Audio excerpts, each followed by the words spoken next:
Hello दोस्तों, राधे राधे सभी को नमस्कार। आज मैं कृष्णा शर्मा, मेरा चैनल है हिंदी संसार क्लासेस।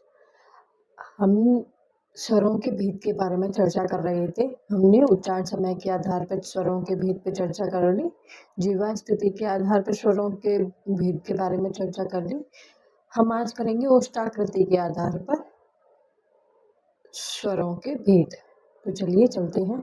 उच्चारण समय के आधार पर स्वरों के भेद में हमने बताया था आपको, हमने चर्चा की थी स्वर, ह्रस्व स्वर, दीर्घ स्वर और प्लुप्त स्वर। तीन स्वर होते हैं, मतलब 3 प्रकार के स्वर होते हैं।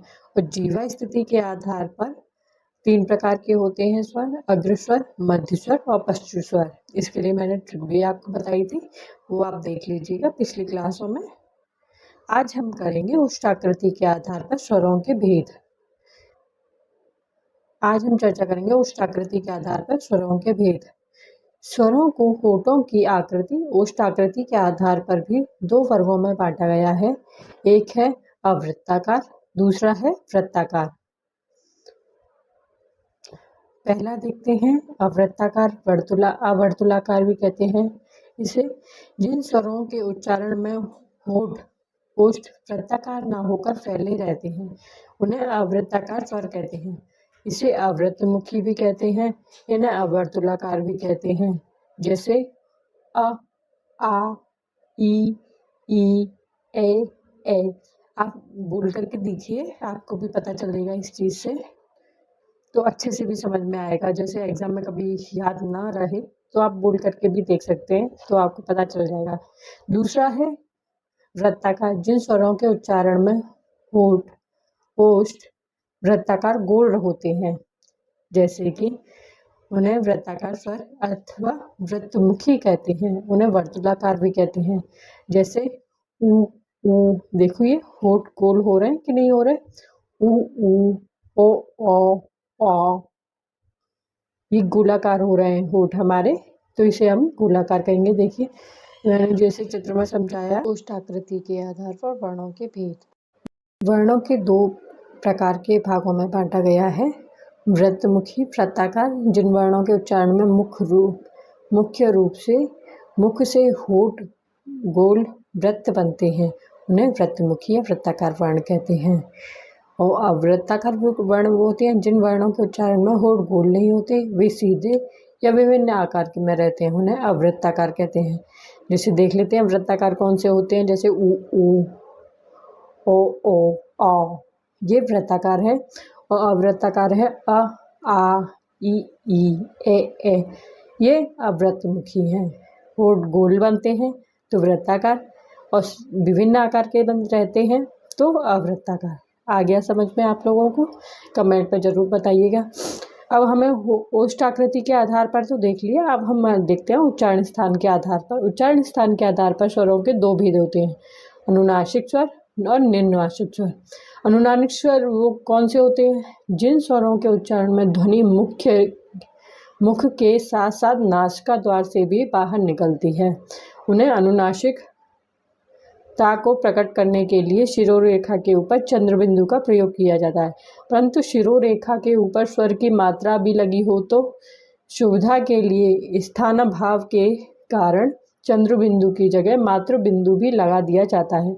इसका मतलब ये है, वैसे तो अनुनासिक को चांद की तरह और बिंदु की तरह, जैसे कि मैं आपको बताती हूँ, वैसे तो ऐसे प्रकट करते हैं। अगर किसी स्वर की मात्रा है, जैसे ई की मात्रा है या ए की मात्रा है, तो उसके लिए अगर अनुनासिक वर्ण है तो उसमें खाली बिंदी लगाएंगे हम, उसमें फिर चंद्र बिंदु का यूज़ नहीं करेंगे, क्योंकि 2 मात्राएं हो गई उसमें, इसीलिए। चलिए आगे चलते हैं। जैसे कहीं, मैं, हैं, आँखें, 2 मुंह से भी स्वर आ रहा है और नाक से भी स्वर आ रहा है। आँखें पे चंद्र बिंदु लगा है, मैं पे 2 मात्रा है इसीलिए बिंदु लगाया है खाली, और कहीं पे ई बड़ी की मात्रा है इसीलिए बिंदी लगाई हुई है, नहीं तो चंद्र बिंदु आती है आदि। इन्हें सानुनासिक स्वर भी कहते हैं और अनुनासिक स्वर भी कहते हैं। जैसे मुंह से और नाक दोनों से स्वर आता है, ये मतलब स्वर की उत्पत्ति होती है, स्वर निकलते हैं, जिनका स्वरों का उच्चारण होता है मुंह और नाक से, तो उन्हें अनुनासिक स्वर कहते हैं। अब आ गया निर्नासिक स्वर। स्वर जिनका उच्चारण करते समय ध्वनि केवल मुख से बाहर निकलती है, उन्हें निर्नासिक स्वर कहते हैं। अनुनासिक अथवा मौखिक स्वर भी कहा जाता है। अनुनासिक स्वर और निर्नासिक स्वर, जैसे कि अनुनासिक होता है बांट और निर्नासिक होता है जिसमें खाली मुंह की मात्रा आती है, उसे होते हैं बाट बाट।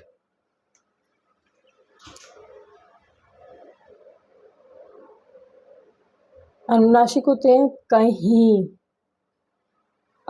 मुंह और नाक दोनों का स्वर आ रहा है, और निर्नासिक होता है कहीं, उंगली, और ये होता है उगली। चौक, ये होता है चौक। विषय से संबंधित प्रश्न। अब मैंने आपको बताया था कि हम जो भी पार्ट पढ़ेंगे या जो भी विषय पढ़ेंगे उससे संबंधित कुछ प्रश्न भी करेंगे, जिससे हमारा क्लियर हो जाएगा कि हमने ठीक से पढ़ा है कि नहीं पढ़ा है, उसको पता चल जाएगा। तो आज हम पढ़ते हैं, चलिए लगाते हैं। निम्नलिखित में से कौन सा समूह केवल वृत्ताकार स्वरों का है? अ, आ, ई, ए। अवृत्ताकारों का पूछा है उसने। बी है उ, ओ। इसमें तो हो रहा है। सी का है अ, ई, उ आ गया, इसमें भी वृत्ताकार स्वर है। अब डी देखते हैं, अ, ई, ओ, तो इसमें भी आ रहा है। तो हमारा आंसर है फर्स्ट, अ, आ, ई, ए। दूसरा है हमारा उ, ओ को वृत्ताकार स्वर कहने का मुख्य आधार क्या है? क्या है इसका आधार? इनके उच्चारण में जीभ का अग्रभाग सक्रिय होता है? नहीं। इनके उच्चारण में होठ गोलाकार होते हैं? सही है, ये बी सही है इसमें। इनका उच्चारण नासिका से होता है? इनमें अधिक मात्रा लगती है? नहीं, होठ गोल हो जाते हैं, बी सही है। इनके उच्चारण में होठ गोलाकार होते हैं। तीसरा है, निम्न में से किस विकल्प में एक ऐसा स्वर है जो दिए गए अन्य स्वरों से ओष्ठाकृति के आधार पर भिन्न है? जैसे देखते हैं, आ, ई, उ, ओ, ये ओष्ठाकृति के आधार पर है। ये हमारे अवृत्ताकार हैं। आ, ई, उ, ई, ए, आ, ई। तो इसमें हमारा होगा सी होगा अ, ई, उ, ई, मतलब दोनों तरह के हैं इसमें।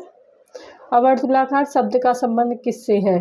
वृत्ताकार स्वर से, निर्नासिक स्वर से, अवृत्ताकार स्वर से, अनुनासिक स्वर से। तो हमारा संबंध है अवृत्ताकार स्वर से।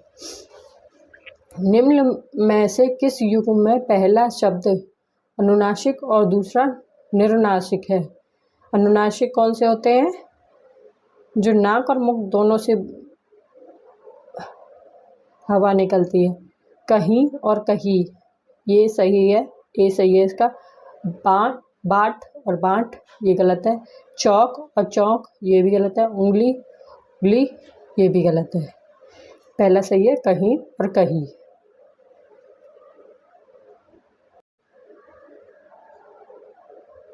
प्रश्न नंबर 6 है, मैं प्रयुक्त स्वर को अनुनासिक कहने का उचित कारण क्या है? होठ गोलाकार होते हैं? नहीं।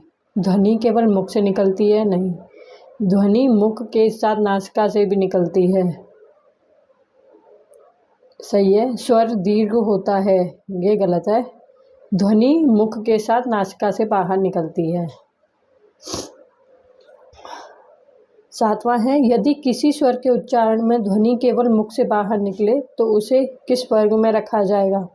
उसे रखा जाएगा सानुनासिक स्वर, अनुनासिक स्वर, निर्नासिक स्वर, वृत्तमुखी स्वर। तो इसे निर्नासिक स्वर में लिखा जाएगा। सी सही है इसका।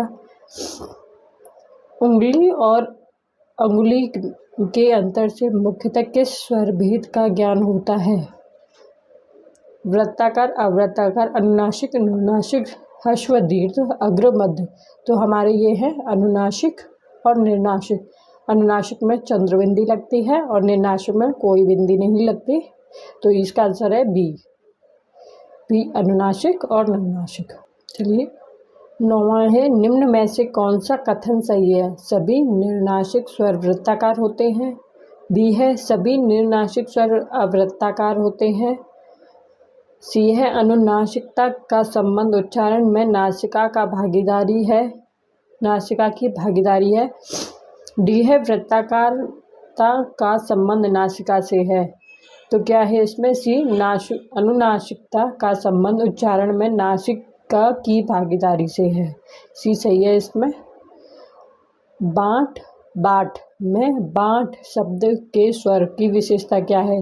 ये है अनुनासिक स्वर, वृत्ताकार, निर्नासिक, अनुनासिक, केवल मौखिक।